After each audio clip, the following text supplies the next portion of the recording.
Actually, let me put on some lights because the last video I looked a little and my hair is just all over the place. But again, that's just me being, yeah. Nope. Looks awful. Good morning, sunshine. Welcome back as we dive into the next chapter of A September to Remember. And last time I left you at the edge of your seats, maybe. So let's pick up from where we left off. I'm gonna take the video from here. It's not a great angle, but it does cover my face just a little bit, because if you look on this side, you can see like my face is still really swollen, right? So let's go back to this side. Okay, that's just my insecurities coming out again, but bear with me, it feels better. So like I was saying on the last video, after creating that impromptu video in my hotel room, there was no time to dwell on it or to take a reshoot even, because the next event was just about to start, and it was another day filled with technical talks, our geek adrenaline still pumping, and despite the crowds, we even managed to sneak in some socializing. So food, however, was a bit of a challenge. The lines were endless, but we're lucky, like they had food trucks there stationed just for our convention. And to our delight, we found one serving Filipino cuisine, a taste of home. Spring rolls, fried delicacies, but then I noticed they were serving shrimp tempura as well, and fried shrimp tempura, right? So they were likely in the same oil as the spring rolls. With my food allergies, this was a red flag. So I decided to play it safe and stopped eating the spring rolls. But the damage might have already been there from the time we left Montreal to go to Florida, because I felt like I ate something bad the night before. So we ate, and then the day ended as usual. We probably slept a little earlier because you just get mentally drained from all that exhilaration. So the next morning, I woke up feeling off. Like I did my usual morning routine, and then the shock in the mirror, my face was swollen, covered with hives and pimples, resembling someone who'd have a close encounter with like a swarm of bees or something. And my eyes were so small, they're like barely open. And this kind of reaction was crazy because I never got anything like that. Usually it's just minor irritations. So despite the alarming like situation, I remained surprisingly calm. I didn't have my EpiPen, but thankfully my breathing was normal. My husband was worried, so he started immediately looking for like flights back, anticipating that we needed to go to the hospital, like just immediately. But we didn't think about going to the hospital in Florida. So yeah, we just kind of like waited it out. And we also thought like, if I go to the hospital nearby in Florida, the cost may be like, who knows how much, plus I don't know how long I'd be staying there, and we were about to leave to go home anyways. So there we were, thousands of miles from home, in a hotel room with me looking like a character from a sci-fi movie. Or one of my friends might actually joke and say, Botox gone bad, because we often talk about trying it out one day, but too chicken to try. Despite the discomfort, the itching, the irritation, this inexplicable sense of me being calm. Like I wasn't fearful. Instead, there was like this odd tranquility, like, and it should be chaotic, right? Why was I calm? So what happened next? Well, did we find a way back home, or did we brave it out in the Sunshine State? And most important, what did this whole ordeal teach me about challenges and facing the unexpected? And thank God I packed my allergy pills. They helped me drift into like just good sleep, and it was an escape from my discomfort, of course.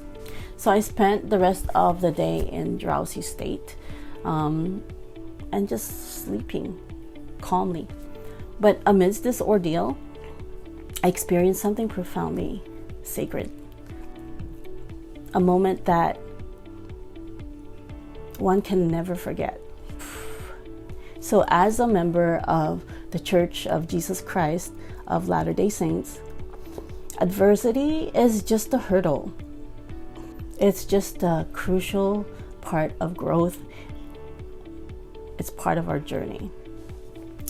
I think that's why I was calm, because I kind of felt like it was meant to be. Because I was calm, and I couldn't be upset or mad because I prayed to be prettier. So I don't know. You tell me. Did he do that? Was he laughing, or was he teaching me something? Did God do that to me?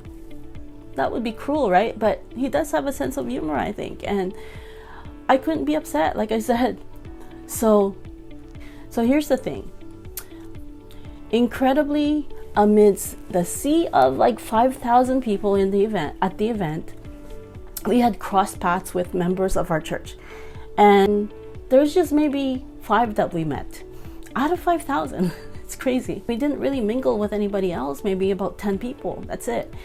And now, in my time of need, my husband, without a flicker of doubt, set out to find a fellow brother from the church to assist in giving me a priesthood blessing. And that's a practice we hold dear, where the worthy men of our church bless the sick, sometimes even performing miracles if it's God's will.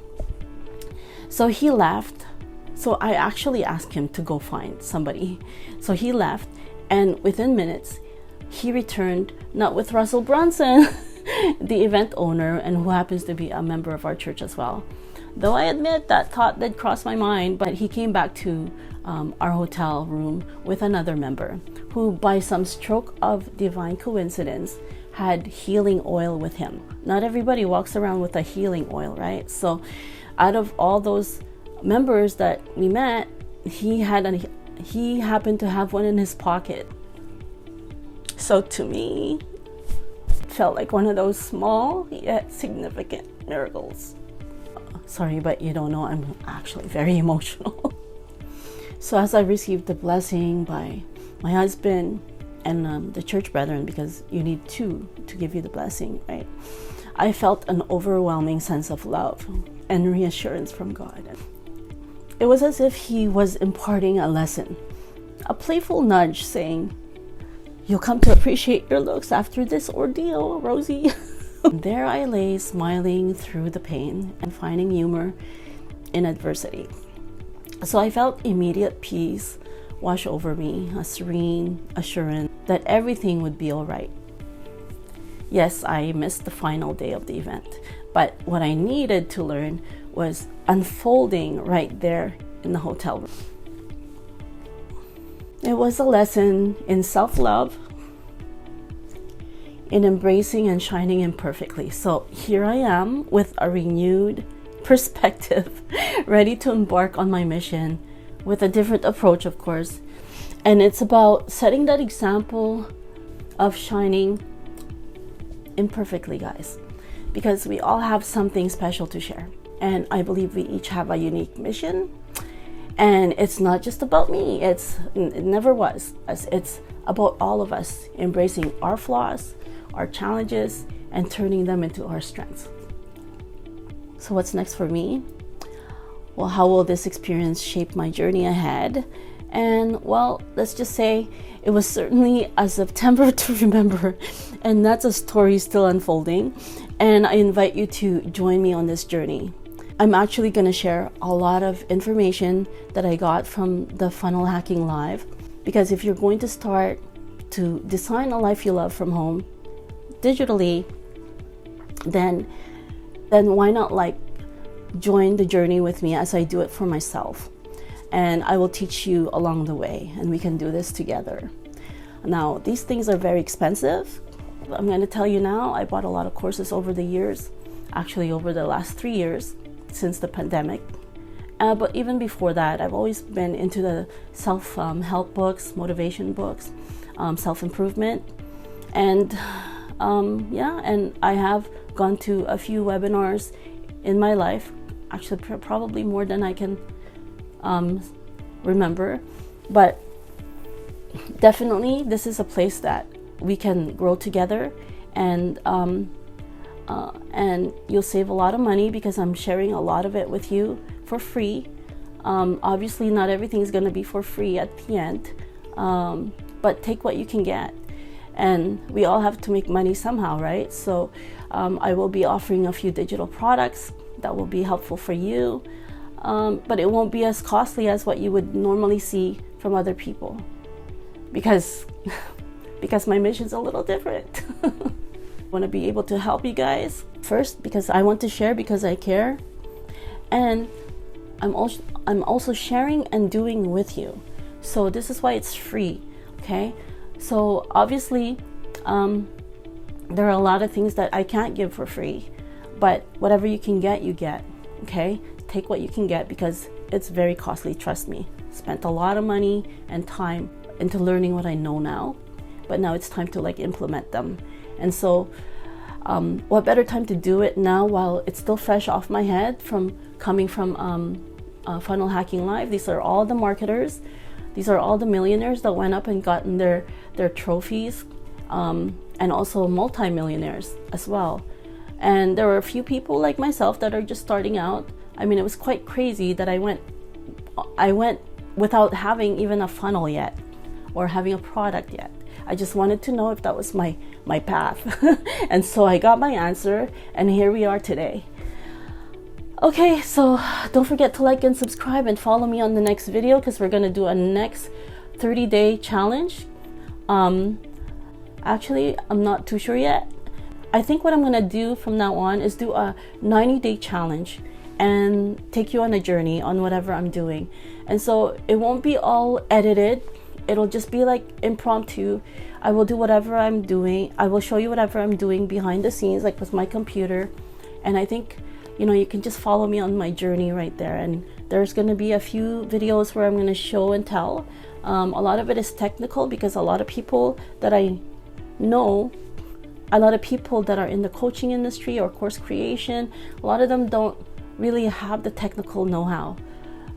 So I'll be really happy to share the latest trends, as well as the stuff that I see that works on social media.